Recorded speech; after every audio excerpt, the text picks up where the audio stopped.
Bonbon. Este relato, publicado en el Southern Literary Messenger en agosto de 1835, es una de las mejores historias cómicas del autor, así como la reformulación y expansión de un texto anterior, The Bargain Lost, aparecido en el Saturday Courier de Filadelfia en diciembre de 1832. De este modo, el carácter más bien experimental de la primera versión queda atenuado en la segunda y definitiva, que conserva los rasgos esenciales, pero presenta diferencias significativas. Ambos textos refieren casi de forma anecdótica el caso de un filósofo que derrota a un visitante de los infiernos, pero algunos de los aspectos burlescos del manuscrito original, absurdos, y sin sentido ni incidencia argumental alguna, fueron omitidos por el mismo Poe en la revisión del relato, dotándolo así de mayor consistencia. Igualmente, cabe hacer notar los cambios que presenta el personaje principal, el filósofo italiano en primera instancia y francés a la postre, cuando, además, se le describe como un cocinero. Esta última modificación podría tener su origen en un comentario del barón de Bielefeld, quien reparó en la idolatría que los gourmets profesan hacia los cocineros, cuyo arte consideran de mayor intelecto y sagacidad que la misma metafísica. Poe hace un uso irónico de tal observación, reuniendo en una sola persona las figuras altísimas y doctas del filósofo y el cocinero. Quand un bombin meublemo en estómac Jesús plus avant que balsar, plus age que pibrac. Mon braseul faisant l'ataque de la nation cosaque, la metroitausac endormant dans son bag. Giro y saufiereac, sans que mon coeurfic ticnitac, presenter du tabac. 30 vaudeville francés que Pierre Bonbon era un restaurateur de calidad excepcional. Nadie que durante el reinado de frecuentase el pequeño café del Cul de Sac-Lefebvre, en Rouen, se creerá, me imagino, con derecho a dudarlo. Que Pierre Bonbon era, en igual grado, versado en la filosofía de esa época es, supongo, aún más innegable. Sus pates a grave la folle eran, sin ningún género de dudas, irreprochables. Pero, ¿qué plumas podrá hacer justicia a sus ensayos sur la nature, a sus pensamientos sur l'âme, a sus observaciones sur l'esprit? Si sus omelettes, si sus fricandeux, eran inestimables, ¿qué literateur de entonces no habría dado el doble por una idea de Bonbon que por toda la hojarasca de todas las ideas de todo el resto de los savants? 31 Bonbon había explorado bibliotecas que ningún otro hombre había explorado, había leído más de lo que cualquier otro hubiese pensado leer, había asimilado más de lo que cualquier otro hubiese creído posible asimilar. Y aunque, mientras floreció, en Rouen no faltaron autores que afirmasen que sus agudezas no mostraban ni la pureza de la academia ni la profundidad del liceo. Y aunque, ténganlo en cuenta, por lo general sus doctrinas no fueron ni mucho menos comprendidas, esto no significaba que fueran difíciles de comprender. Creo más bien que, precisamente por su palmaria claridad, muchas personas se inclinaban a considerarlas abstrusas. Es con Bonbon, y acabemos ya con esto, es con Bonbon, repito, con quien el propio Kant está particularmente en deuda por su metafísica. El primero no fue, en realidad, un platónico ni, estrictamente hablando, un aristotélico, ni mal gasto, como el más moderno Leibniz, tantas horas preciosas que podían haberse empleado en inventar un fricassé 32, o, faciligradu, en analizar una sensación, en hacer frívolos intentos de reconciliar los obstinados aceites y aguas de la discusión ética. En absoluto. Bonbon era jónico y asimismo itálico. Razonaba a priori, y razonaba también a posteriori. Sus ideas eran innatas, o todo lo contrario. Creía en Jorge de Trebisonda. Creía en Bessarion. Bonbon era categóricamente un bonbonista. He hablado del filósofo en calidad de restaurateur. No quisiera, sin embargo, que ningún amigo mío imaginase que, por cumplir sus deberes hereditarios en ese aspecto, se rebajaba en nuestro héroe la apropiada apreciación de su dignidad e importancia. Lejos de ello. Era imposible decir por cuál de las ramas de su profesión sentía él un mayor orgullo. En su opinión, la capacidad del intelecto se hallaba íntimamente vinculada con la facultad del estómago. No estoy seguro, en realidad, de que discrepase mucho de los chinos, los cuales sostienen que el alma se encuentra en el estómago. En todo caso, pensaba él, tenían razón los griegos, que empleaban la misma palabra para designar la mente y el diafragma. 33 Con ello, no pretendo insinuar una acusación de glotonería, o cualquier otra verdaderamente grave en perjuicio del metafísico. Si Pierre Bonbon tenía sus flaquezas, ¿Y qué gran hombre no tiene un millar? Si Pierre Bombon tenía, repito, sus flaquezas, eran estas de poca monta, defectos que, al fin y al cabo, en otros temperamentos, han sido considerados con frecuencia más bien como virtudes. En cuanto a una de estas debilidades, ni siquiera la mencionaría en esta historia, si no fuese por la notable preeminencia por el extraordinario alto relieve con que sobresalía del plano de su carácter. Nunca dejaba escapar la ocasión de hacer un negocio. No es que fuese avaricioso, no. No era de ningún modo necesario, para la satisfacción del filósofo, que el negocio redundase en su propio beneficio. Con tal de hacer un negocio de cualquier tipo, bajo cualquier condición y en cualquier circunstancia, se advertía que una sonrisa de triunfo iluminaba su semblante durante muchos días, y un guiño de inteligencia en su ojo daba prueba de su sagacidad. En cualquier época no extrañaría mucho que un humor tan peculiar como el que acabo de mencionar suscitara la atención y el comentario.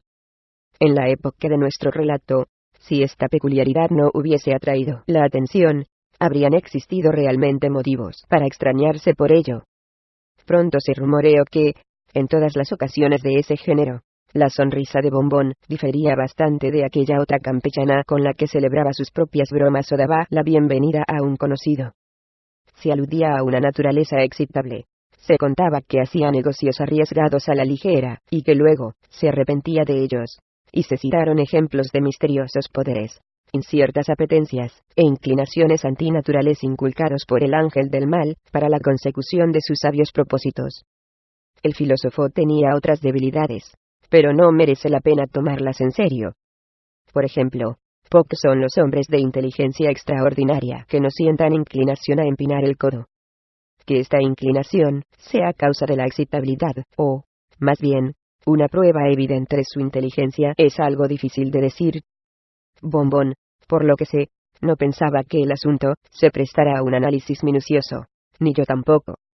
Sin embargo, por el hecho de ceder a una propensión tan verdaderamente clásica, no debe suponerse que el restaurateur perdiese de vista aquella distinción intuitiva que solía caracterizar a un mismo tiempo sus essays y sus omelettes. En sus períodos de retiro, el vin de Bourgogne tenía sus horas señaladas, y había momentos apropiados para el Cotes du Rhône. Para él el Sauternes era al Médoc lo que Catulo a Homero. Bromearía a cuenta de un silogismo dando un sorbo a un St. Pero plantearía una discusión acerca de Clos de Beaujord, o haría trizas una teoría entre un torrente de Chambertin. Habría estado bien que aquel mismo sentido de la conveniencia le acompañase en aquella propensión al trapicheo a la que he aludido antes. Pero ese no era el caso en absoluto. A decir verdad, aquel rasgo temperamental en el filósofo Bombón comenzó con el tiempo a asumir un carácter de extraña intensidad y misticismo, y apareció profundamente teñido de la diablerie de sus estudios alemanes preferidos.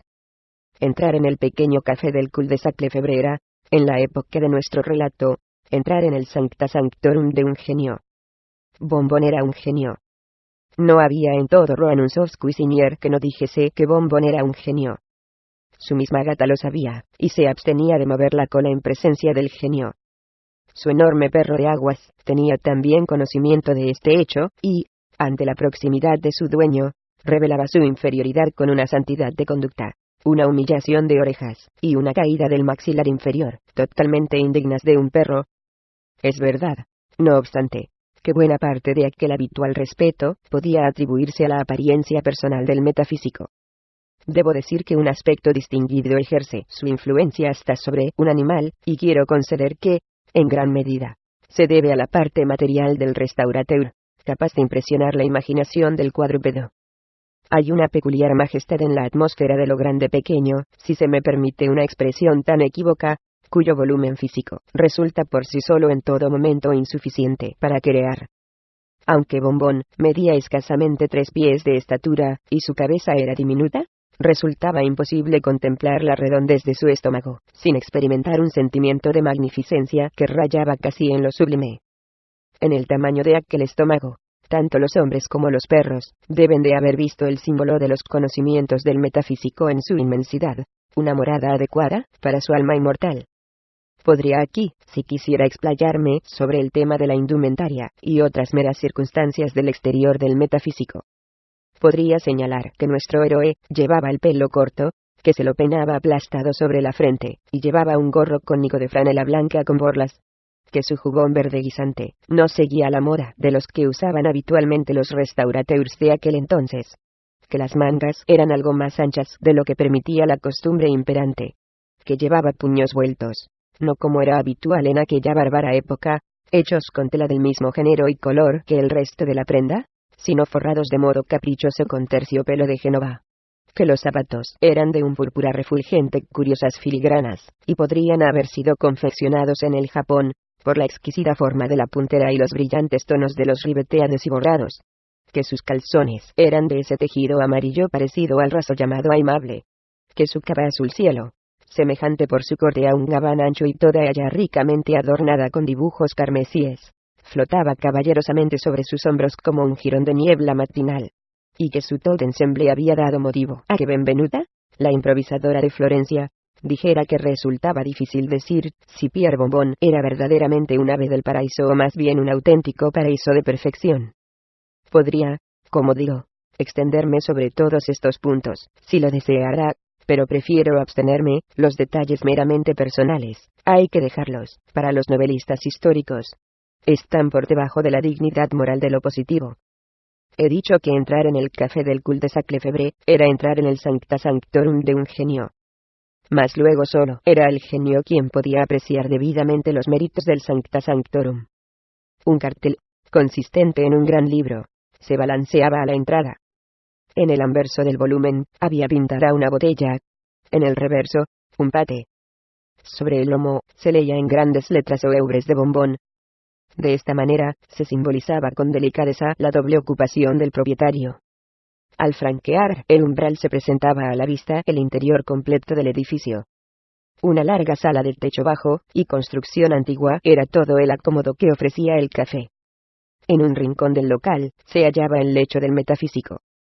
Un juego de cortinas, junto con un dosel grave, lagre que le confería un aire a la vez clásico y cómodo. En el rincón diagonalmente opuesto aparecían, en directa y familiar comunión, los enseres de cocina, y la biblioteca. Una bandeja de escritos polémicos descansaba pacíficamente sobre la mesa. Aquí había una hornada de las más recientes obras de ética, allá un caldero de Mélanges en Dosabo. Unos volúmenes de moral alemana se daban la mano con la parrilla. Un tenedor de tostar se dejaba ver al lado de un Eusebio. Platón se reclinaba cómodamente contra la sartén y unos manuscritos contemporáneos estaban archivados sobre el asador. En otros sentidos podía decirse que el café de Bombón difería poco de los restaurantes corrientes de la época. La boca de una gran chimenea bostezaba frente a la puerta. A la derecha del hogar, un aparador abierto exhibía una formidable hilera de botellas etiquetadas. Fue allí, a eso de las 12 de la noche, durante el crudo invierno de cuando Pierre Bombón, después de haber escuchado un rato los comentarios de sus vecinos sobre su singular afición, cuando Pierre Bombón, repito, después de haberlos echado a todos en la calle, cerró la puerta tras ellos con un juramento, y se trasladó, con un humor no muy apacible, a las comodidades que le deparaban un sillón de cuero, y un fuego de llameantes leños. Era una de esas terroríficas noches que se dan solo una o dos veces en cada siglo.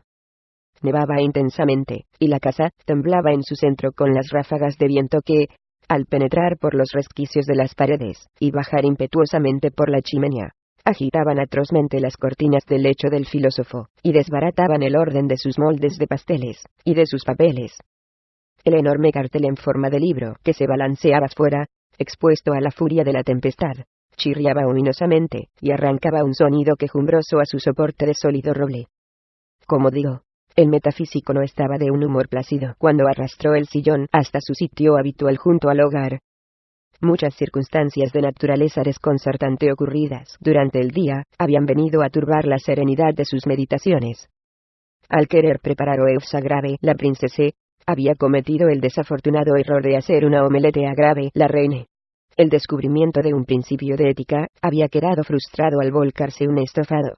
Y, por último en orden, pero no en importancia, Bombón había salido mal parado de uno de aquellos admirables negocios que en todo momento procuraba con tan especial deleite llevar a feliz remate. pero con la irritación que reinaba en su imagen ante aquellas inexplicables vicisitudes, no dejaba de mezclarse un cierto grado de esa nerviosa ansiedad que suele producir la furia de una noche tempestuosa. Silbó al negro y enorme perro de aguas del que hemos hablado antes para que se acercara. Se removió incómodo en su sillón, y no pudo evitar dirigir una mirada desconfiada e inquieta hacia las distantes oquedades de la estancia, cuyas inexorables sombras ni siquiera la rojiza luz del fuego lograba dominar más que parcialmente. Terminado su escrutinio, cuyo propósito escapaba quizá a su propia comprensión, arrimó a su asiento una mesita llena de libros y papeles y pronto quedó absorto en la tarea de revisar un voluminoso manuscrito destinado a publicarse al día siguiente. Llevaba ocupado así algunos minutos cuando, de pronto, una voz quejumbrosa susurró en la estancia: «No tengo prisa, Monsieur Bombón». «¡El diablo!», exclamó nuestro héroe, poniéndose en pie de un salto, volcando la mesita que tenía al lado, y mirando, atónito, a su alrededor. «Muy cierto», replicó calmadamente la voz. «Muy cierto». «¿Qué es muy cierto?».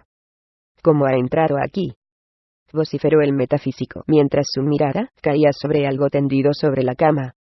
«Decía», dijo el intruso, sin hacer caso de las preguntas. «Decía que no tengo ninguna prisa, que el asunto por el cual me he tomado la libertad de visitarle no es urgente. En una palabra, que puedo esperar muy bien hasta que haya acabado su exposición». «¿Mi exposición?». «Toma». «¿Cómo lo sabe?». «¿Cómo ha llegado a enterarse de que estoy escribiendo una exposición?». «¡Santo Dios!». «Chitón», exclamó la figura en voz baja y penetrante. Se levantó rápidamente del lecho, y dio un solo paso hacia nuestro héroe, mientras una lámpara de hierro que colgaba sobre sus cabezas oscilaba convulsa hacia atrás al aproximarse él. El asombro del filósofo no le impidió examinar con detenimiento la vestimenta y el aspecto del desconocido. El contorno de su figura, sumamente delgada, pero mucho más alta que lo normal, resaltaba con toda nitidez, gracias a su descolorido traje de paño negro, que llevaba ceñido a la piel, aunque, por otra parte, estaba cortado a la moda de hacía un siglo.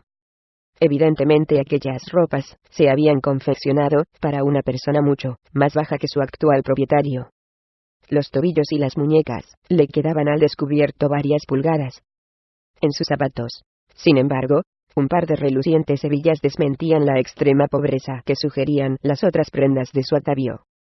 Llevaba la cabeza descubierta, la cual tenía completamente salva, con excepción de la parte posterior, de la cual colgaba una quehue de considerable longitud. Unas gafas verdes, con cristales adicionales a los lados, protegían sus ojos de la influencia de la luz, y, al mismo tiempo, impedían a nuestro héroe averiguar el color o la forma de estos. En toda su persona, no se veía la menor traza de una camisa, pero llevaba anudada una sucia corbata blanca con enorme precisión alrededor del cuello, y sus extremos, que colgaban con ceremonia uno al lado del otro, le daban la apariencia, aunque me atrevería a decir que de manera involuntaria, de un eclesiástico. En verdad, otros muchos detalles, tanto de su apariencia como de su porte, habrían podido muy bien sugerir una impresión similar. En su oreja izquierda llevaba, como lo hacen los oficinistas modernos, un instrumento parecido al stylus de los antiguos. Por un bolsillo del pecho de su chaqueta asomaba de manera ostensible un pequeño volumen de color negro, cerrado con unos broches de acero. Este libro, ya fuera accidentalmente o no, estaba vuelto hacia fuera de forma que mostraba las palabras Ritual Catholic en letras blancas sobre el lomo. Toda la fisonomía de su dueño era interesante y saturnina, incluso cadavéricamente pálida. La frente era ancha, y la surcaban profundamente las arrugas que producía la meditación. Las comisuras de los labios caían en un gesto de la más sumisa humildad. Y luego exhibía un gesto suplicante al juntar las manos cuando avanzaba hacia nuestro héroe, un profundo suspiro, y, en suma, una expresión tal de santidad, que no podía dejar de resultar simpático a todas luces. Toda sombra de enojo desapareció del semblante del metafísico cuando, después de haber examinado a su satisfacción a su visitante, le estrechó la mano con cordialidad, y le condujo a un asiento. Sería un error radical, sin embargo, atribuir esta instantánea transición de sentimientos en el filósofo a cualquiera de esas causas, susceptibles, según cabe suponer lógicamente, de ejercer alguna influencia. En realidad, Pierre Bombón, por lo que he sido capaz de colegir de su carácter, era de todos los hombres el que menos se dejaría engañar, probablemente, por los detalles de la apariencia externa. Resultaba imposible que un observador tan sagaz de las personas y las cosas no hubiese descubierto al instante la verdadera identidad del personaje que se había colado de rondón en su casa. Y, para acabar, la configuración de los pies de su visitante era bastante notable. Sobre su cabeza se sostenía a duras penas un sombrero inusualmente alto, se notaba una trémula protuberancia en la parte trasera de sus calzones y la vibración del faldón de su casaca era un hecho palpable. Juzgad entonces qué satisfacción no experimentaría nuestro héroe al encontrarse de sopetón en presencia de una persona por quien siempre había sentido el más incondicional respeto. Sin embargo, era demasiado buen diplomático para dejar escapar la menor insinuación de sus sospechas con respecto al verdadero estado de la situación. De ningún modo tenía el propósito de aparentar que era consciente del gran honor del que inesperadamente disfrutaba, sino que deseaba inducir a su huésped a entablar conversación, y sonsacarle algunas importantes ideas éticas que pudieran incluirse en su proyectada publicación para ilustrar a la raza humana, y, al propio tiempo, inmortalizarle a él mismo. Ideas que añadiré muy bien podría proporcionarle su visitante, gracias a su longeva edad, y a su reconocida pericia en la ciencia de la moral.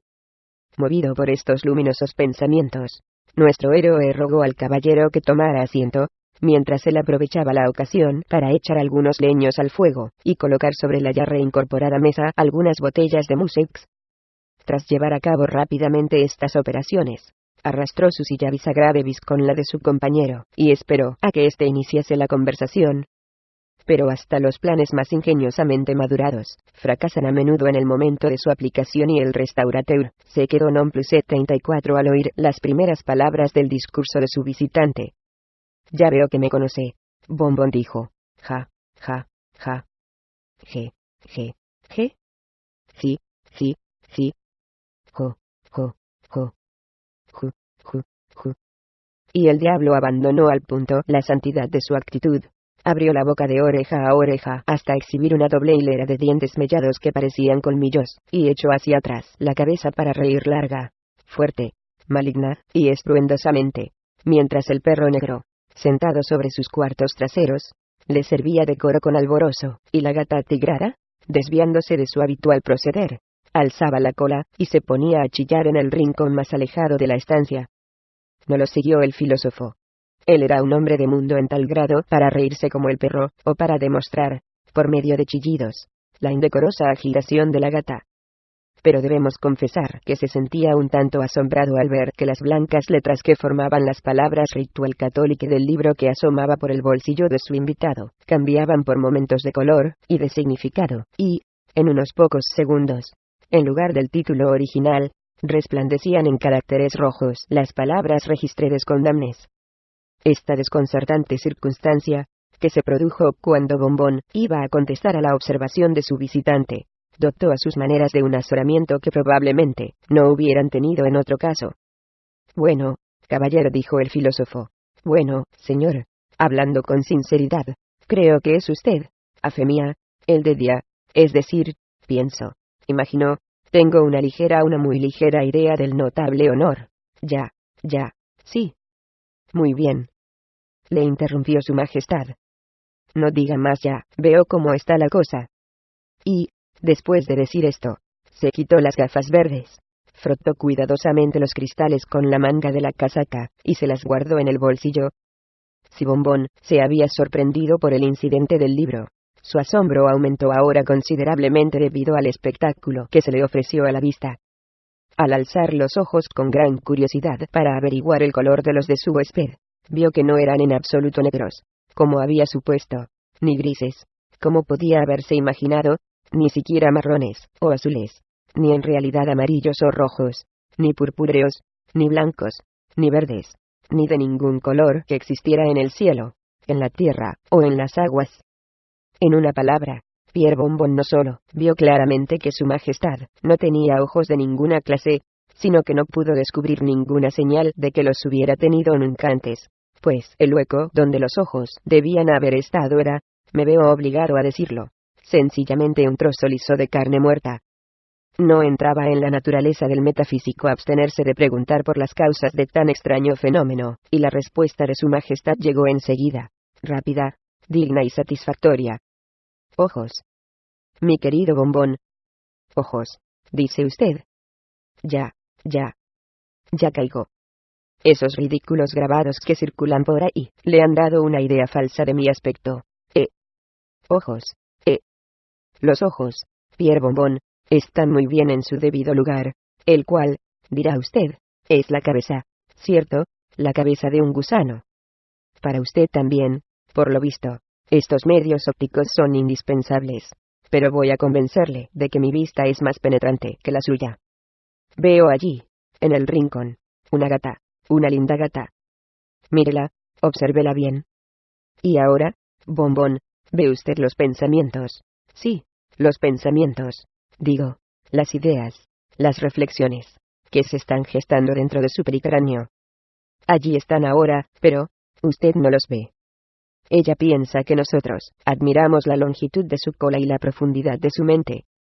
Acaba de sacar la conclusión de que yo soy el más distinguido de los eclesiásticos y usted, el más superficial de los metafísicos. Puede ver, pues, que no estoy ciego en absoluto. Pero para uno de mi profesión, los ojos de los que usted habla no serían más que un engorro, expuestos en cualquier momento a que los sacase un hierro candente o un tenedor. Para usted, lo admito, tales instrumentos ópticos son indispensables. Procuré, pues, bombón, emplearlos bien. En cuanto a mí, mi vista es el alma. Dicho lo cual, el huésped se sirvió el vino que había en la mesa, llenó una copa para bombón, le rogó que lo bebiera, sin ningún recelo, y que se sintiera, como si estuviera en casa. Un libro inteligente, el suyo. Pierre, prosiguió su majestad dando a nuestro amigo unos golpecitos en el hombro con aire de conocedor, mientras el otro dejaba su copa después de haber obedecido con absoluta complacencia al requerimiento de su visitante. Un libro inteligente, el suyo, palabra de honor. Es una obra de las que me gustan. Su manera de tratar el asunto, creo, sin embargo, podría mejorarse y muchas de las ideas me recuerdan a Aristóteles. Ese filósofo fue uno de mis más íntimos amigos. Me gustaba tanto por su terrible mal genio como por su feliz facilidad para soltar disparates. En todo lo que escribió solo, hay una verdad de peso, una que yo le sugerí por pura compasión, vistos sus absurdos escritos. Supongo, Pierre Bombón, que sabrá muy bien a qué verdad moral me refiero. No puedo decir que yo, de veras. Bueno, pues fui yo quien le dijo a Aristóteles que, al estornudar, los hombres expulsaban las ideas superfluas por la nariz. Lo cual es, indudablemente el caso, dijo el metafísico, mientras se llenaba otra copa de musex, y ofrecía su caja de rapé a los dedos de su visitante. Estaba también Platón, continuó su majestad, rechazando con modestia la caja de rapé, y el cumplido que el gesto implicaba. Estaba también Platón, por quien en una época sentí todo el afecto de un amigo. ¿Conoció usted a Platón, bombón? Ah, no. Le pido 1000 perdones. Le encontré un día en Atenas, en el Partenón, y me dijo que buscaba angustiosamente una idea. Le contesté que escribiera aquello de... Él dijo que así lo haría, y se fue a casa, mientras yo me plantaba en las pirámides.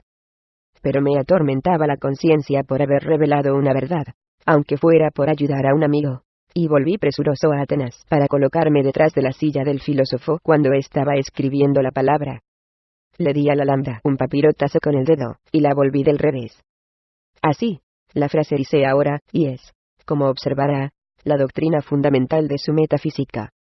¿Ha estado alguna vez en Roma?, preguntó el restaurateur mientras acababa su segunda botella de musex, y sacaba de la alacena una mayor provisión de chambertin. Solo una vez, Monsieur Bombón, solo una vez. Hubo un tiempo, dijo el diablo, como si recitara un pasaje de un libro. Hubo un tiempo en que reinó una anarquía de 5 años, durante los cuales la República, privada de todos sus dignatarios, no tenía magistratura alguna aparte de los tribunos del pueblo, y estos no estaban investidos legalmente con ningún grado de poder ejecutivo en aquel tiempo. Monsieur Bombón, solo en aquel tiempo estuve en Roma, y, por consiguiente, no tengo ningún conocimiento terrenal de su filosofía. 35. ¿Qué piensa de qué piense de Epicuro. ¿Qué pienso de quién? Dijo atónito el diablo. No pretenderá en serio que le saque faltas a Epicuro. ¿Qué pienso de Epicuro? ¿Querrá usted decir qué pienso de mí, señor? Yo soy Epicuro. Yo soy el mismo filósofo que escribió cada uno de los 300 tratados celebrados por Diógenes Laertes. Eso es mentira, dijo el metafísico, pues el vino se le había subido un poco a la cabeza. Muy bien, señor. Muy bien verdaderamente, caballero, dijo el diablo, en apariencia muy halagado. Eso es mentira, repitió el restaurateur dogmáticamente. Eso es, mentira. Bien, piense lo que quiera, dijo el diablo pacíficamente. Y Bombón, habiendo derrotado a su majestad en una discusión, pensó que era su deber acabar una segunda botella de Chambertin. Como decía, prosiguió el visitante, como observaba hace un momento, hay algunas ideas muy outres 36 en ese libro suyo, Monsieur Bombón. ¿Qué quiere decir, por ejemplo, con todas esas patrañas sobre el alma? Por favor, señor, ¿qué es el alma? El alma, replicó el metafísico, remitiéndose a su manuscrito, es, indudablemente, no, señor. Innegablemente, no, señor. Indiscutiblemente, no, señor. Evidentemente, no, señor. Incontrovertiblemente, no, señor. No, señor. Y de un modo incuestionable, no, señor. El alma no es tal cosa. Aquí, el filósofo, mientras le lanzaba unas miradas coléricas, aprovechó la ocasión para dar fin, en el acto, a su tercera botella de Chambertin. Entonces, por favor, ¿qué es? No es ni lo uno ni lo otro, Monsieur Bombón, replicó su majestad pensativamente. He saboreado, es decir, he conocido algunas almas muy malas, y también algunas bastante buenas. Aquí se relamió los labios, y, tras dejar caer inconscientemente la mano sobre el volumen que llevaba en el bolsillo, fue presa de un violento acceso de tos. Luego continuó: estaba el alma de Cratino, pasable. La de Aristófanes, picante. La de Platón, exquisita. No su Platón, sino Platón el poeta cómico. Su Platón le hubiese revuelto el estómago, aseveró. Pues, y luego, vamos a ver, estaban las de Nevio, Andrónico, Plauto y Terencio. Estaban también las de Lucilio, Cátulo, Nasón, y Quinto Flaco, el querido Quintito, como le llamaba yo, cuando él cantaba una seculare para divertirme, mientras yo le asaba alegremente con un tridente. Pero les falta sabor a estos romanos. Un griego gordo vale por una docena de ellos, y además se conservan, lo cual no puede decirse de un Crite. Catemos su Sauterne. A estas alturas, Bombón había determinado ni la Admirari 37, y se esforzaba por sacar las botellas en cuestión. Percibía, sin embargo, en la sala un ruido, extraño como el sacudirse de una cola. De ello, aunque resultaba harto indecoroso en su majestad, no quiso el filósofo darse por enterado, se limitó a lanzar un puntapié al perro, y a mandarle que se estuviese quieto. El visitante continuó: noté que Horacio tenía un sabor muy parecido a Aristóteles, ya sabe que soy aficionado a la variedad. A Terencio no hubiese sabido distinguirlo de Menandro. Nasón, con gran asombro mío, era Nicandro disfrazado. Virgilio tenía un fuerte deje a Teócrito. Marcial me recordaba mucho a Arquíloco y Tito Livio era positivamente Polibio, y nadie más. Replicó a esto Bombón, y su majestad prosiguió: pero si siento una penchant, 38 Monsieur Bombón, si siento una penchant es por los filósofos. No obstante, permítame que le diga que no todos los quiero decir, que no todos los caballeros, saben elegir a un filósofo. Los largos no son buenos, y los mejores, si no se pelan cuidadosamente, suelen resultar un poco rancios a causa de la bilis. Pelarlos. Quiero decir, quitarles la piel. ¿Qué piensa de un me dijo? No me hable de ellos. Aquí a su majestad le acometieron unas violentas arcadas. No he probado más que uno, ese bribón de Hipócrates. Como olía a azafetida. Pues, cogí un calamitoso resfriado, lavándole en la laguna Estigia, y al final hasta me contagió el cólera morbo. El miserable. exclamó Bombón, el ip, aborto de una caja de píldoras. Y el filósofo derramó una lágrima. Después de todo, continuó el visitante, después de todo, si un caballero desea vivir, ha de tener más talento de lo normal. Y, entre nosotros, le diré que una cara gorda es un signo de diplomacia. ¿Cómo es eso? Bueno, a veces uno está muy escaso de provisiones. Ha de saber que, en un clima tan sofocante como el mío, es con frecuencia imposible conservar a los espíritus vivos más de 2 o 3 horas, y, después de muertos, a menos que se escabechen inmediatamente, y un espíritu en escabeche no está bueno, huelen, comprende. La putrefacción es de temer siempre que las almas nos llegan consignadas de la forma acostumbrada. Ip, buen Dios. ¿Cómo se las arregla? Aquí la lámpara de hierro comenzó a balancearse con redoblada violencia, y el diablo dio un respingo, levantándose a medias de la silla. Sin embargo, con un ligero suspiro, recobró la compostura, y se limitó a decirle a nuestro héroe en voz baja: le digo, Pierre Bombón, que debe dejar ya de jurar. El anfitrión vació otra copa, como dando a entender su completa comprensión y aquiescencia, y el visitante continuó: bueno, hay varios modos de arreglarse. La mayoría de nosotros se muere de hambre. Algunos se acostumbran al escabeche. Por mi parte, compro mis espíritus vivente corpore, y en este caso, se conservan muy bien. Pero el cuerpo, el cuerpo. Bueno, ¿qué pasa con el cuerpo? Ah, ya comprendo. Pues, el cuerpo, señor, no queda afectado en absoluto por la transacción.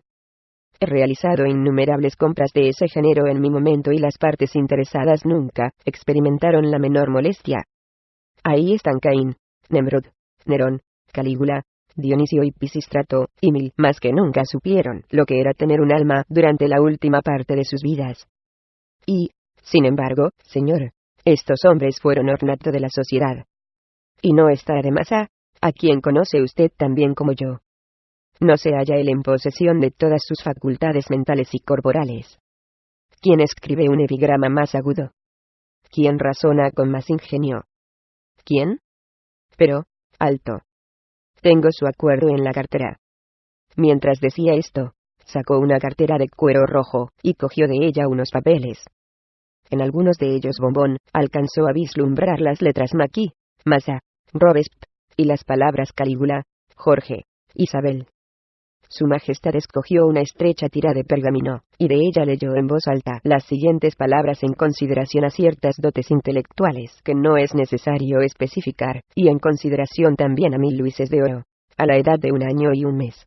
Cedo por la presente al portador de este pacto todos mis derechos, títulos y pertenencias a la sombra, llamada mi alma, firmado a 39. Aquí Su Majestad repitió un nombre que no me creo autorizado a indicar más claramente. Era un tipo listo, prosiguió, pero, al igual que usted, Monsieur Bombón, estaba equivocado en lo concerniente al alma. El alma, una sombra, verdaderamente.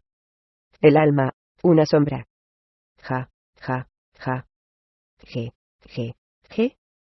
Ju, ju, ju. Solo de pensar en una sombra guisada como un fricasé. Solo de pensar en, una sombra guisada como un fricasé, exclamó nuestro héroe, cuyas facultades se iban iluminando no poco con la profundidad de la disertación de Su Majestad.